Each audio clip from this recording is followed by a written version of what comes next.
여러분 안녕하십니까? 오늘은 야고보서 5장 19절에서 20절 말씀이 되겠습니다. 야고보서의 마지막 말씀입니다. 내 형제들아 너희 중에 미혹되어 진리를 떠난 자를 누가 돌아서게 하면 너희가 알 것은 죄인을 미혹된 길에서 돌아서게 하는 자가 그의 영혼을 사망에서 구원할 것이며 허다한 죄를 덮을 것임이라. 이 말씀과 함께 우리가 함께 부를 찬양은 찬송가 503장 세상 모두 사랑 없어 하는 찬송입니다. 세상 모두 사랑 없어 냉랭함을 아느뇨. 그렇죠. 우리가 사는 세상에 사랑이 과연 얼마나 풍성하다고 생각하십니까? 그래도 여러 가지 어려움이 있을 때에 많은 사람들이 도움의 손길을 보내는 것을 보면 사람들은 말합니다. 그래도 아직은 우리가 사는 세상이 살만하다. 살 맛이 난다. 어떤 인간의 정이 있다. 훈훈하다. 이런 말을 합니다. 사실 그렇습니다. 그렇기 때문에 인간은 사랑을 먹고 사는 존재다. 이렇게 말합니다. 우리가 예수를 믿습니다. 또 우리는 기독교라고 말합니다. 특별히 기독교를 얘기할 때 뭐라고 얘기하겠습니까? 한마디로 얘기할 때 사랑의 종교, 사랑의 교회. 이 기독교는 사랑의 종교다. 사랑의 믿음이다. 이렇게 말하고 있습니다. 과연 우리 교회는 사랑의 교회다. 교회 이름도 사랑의 교회, 사랑하는 교회, 무슨 사랑교회 이렇게 되어 있는데 과연 어떤 사랑이 그 교회 안에 가득할까? 충만할까? 이런 생각을 해보면 정말 우리 기독교를 사랑의 종교라고 수 있을까 하는 생각도 듭니다. 여러분, 우리가 야고보서를 공부하는 중에 많은 사람들이 야고보서에 대해서 이렇게 말합니다. 너무 명령이 많다. 하라 그러는 게 많다. 그래서 이 야고보서는 신약의 레위기나 혹은 이제 잠언과 같다. 이렇게 말하고 있습니다. 그래서 좀 율법적이다.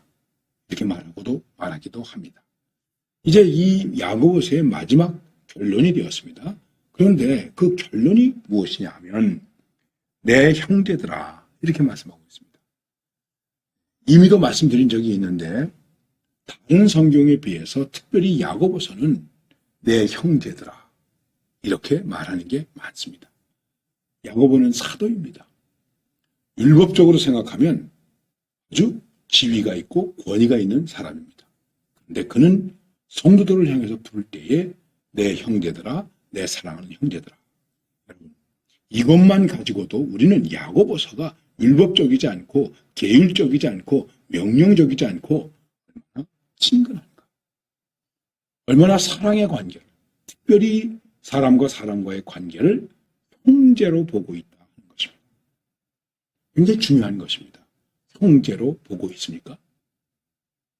자, 그러면서 그 다음에 이렇게 말합니다. 너희 중에 미혹되어 진리를 떠난 자를 누가 돌아서게 하면 너희가 알 것은 죄인을 미혹된 길에서 돌아서게 하는 자가 그의 영혼을 사망에서 구원할 것이며 한 죄를 덮을 것입니다. 말씀하고 있습니다. 한마디로 말씀을 드리면 교회를 떠난 자가 있다. 미혹되어서 진리를 떠난 자가 있다. 요즘 우리가 하는 것으로 말한다면 이단이 된 자가 있다. 세비가 된 자가 있다. 잘못된 신앙으로 빠져들어간 자들이 있다 하는 것입니다. 그런데 그 사람들을 누구든지 돌아서게 한다면 그렇게 하면은 바로 이것은 죄인을 미혹된 길에서 돌아서게 한 것이기 때문에 그의 영혼을 사망에서 구원하는 것이며 허다한 죄도 덮어주는 것이다. 이게 무엇이겠습니까? 정말 교회는 성도들은 형제로서 형제의 관계로서 진정한 사랑을 가져야 된다. 이렇게 이야기할 수 있는 것입니다. 그런데 그 사랑의 대상이 가까운 이웃도 되고 또 내가 형제나 자매라고 부를 수 있는 한 교회 안의 식구도 되지만은 떠난 자. 여러분, 교회를 떠난 자들이 있습니다. 여러 가지 인간관계 일 때문에 다투고 떠난 사람들도 있습니다. 생각이 달라서 떠난 사람들도 있습니다. 그래서 어떤 목회자는 떠난 교인들을 저주하는 사람들도 있습니다. 저주하고 싶어서 그렇겠습니까마는 교회를 떠나면, 목사를 섭섭하게 하고 교회를 떠나면 벌 받는다, 저주받는다. 이런 약간의 협박이라고 그럴까요? 이런 말을 하는 사람이 혹 있습니다. 글쎄요, 없지 않다고 말하지 않을 수 없지 않겠습니까? 그런데 잘못된 거란 얘기죠. 떠나면, 그것도 진리에서 미혹돼서 떠난다면, 유혹받아가지고 꼬임에 빠져서 떠났다면, 어떻게 하든지 그를 돌아서게 하자. 누가 돌아서게 하겠습니까? 한국교회는 이런저런 이단 사이비가 많았습니다. 미혹된 사람도 많습니다. 우리가 바로 신천지 예수교회, 교회라고 하는 이름을 붙였습니다. 많이 떠났습니다. 많이 비난했습니다. 그런데 과연 누가 그들을 돌아서게 할 수 있겠습니까? 그런데 돌아서게만 할 수 있다면 이게 중요한 것입니다. 우리에게 돌아서게 할 능력이 있는가? 돌아서게 할 만한 설득력이 있는가? 돌아서게 할 만한 사랑이 있는가? 그 사랑의 열정이 우리에게 얼마나 있는가? 바로 이 문제를 생각해야 됩니다. 그리고 우리는 교인들이 떠났을 때 교회에 남아있는 사람들이, 특별히 지도자들이 생각해야 될 것이 있는데, 그것은 무엇이냐면 왜 떠났을까? 왜 떠났을까? 이것을 좀 깊이 생각해야 됩니다. 왜 교회를 안 나오고 다른 데로 갔을까? 무언가 우리에게 문제가 있는 것은 아닌가? 이런 반성하는 마음을 가져야 됩니다. 그리고 그들을 돌아서게 해야 됩니다. 어떻게 해서든지 돌아서게 해야 되는데, 그렇게 되면은 그 사람을 미혹된 길에서 돌아서게 하는 것이기 때문에 그의 영혼을 사망에서 구원하는 것이다. 교회의 목적이 무엇입니까? 사망에 있는 사람을 구원하는 것 아닙니까? 그리고 구원하기 위해서는 어떻게 되겠습니까? 그의 허물을 덮어줘야 됩니다. 잠시 교회를 떠났습니다. 진리에서 미혹되었습니다. 허물이 되었습니다. 그것을 우리가 덮어줘야 됩니다. 교회는, 크리스찬에게는, 교회에는 원수가 없습니다.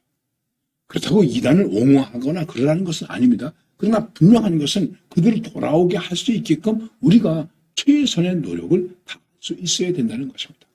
권해도 안 돌아오면 어떻게 하겠습니까? 그때는 우리가 하나님께 맡길 수밖에 없는 것이죠. 우리는 그들을 저주의 대상으로 생각하지 않고 돌아오게 해서 그의 죄를 덮어주고 그래서 구원받는 사람이 되게 할 수 있도록 하는 것입니다. 이것이 바로 우리 교회가 가지고 있는, 예수님께서 너희는 서로 사랑하라고 하신 그 말씀을 가지고 사는 그리스도인들의 모습이라고 하는 것입니다. 이 사랑을, 이 사랑의 정신을, 이 사랑의 힘을 우리는 잃지 말아야 됩니다. 놓치지 말아야 됩니다. 이단에 대해서 우리는 단호합니다. 그러나 이단에 빠진 사람을 불쌍히 여길 수 있어야 된다고 하는 것입니다. 이 문제에 대해서 좀 갈등이 있습니다.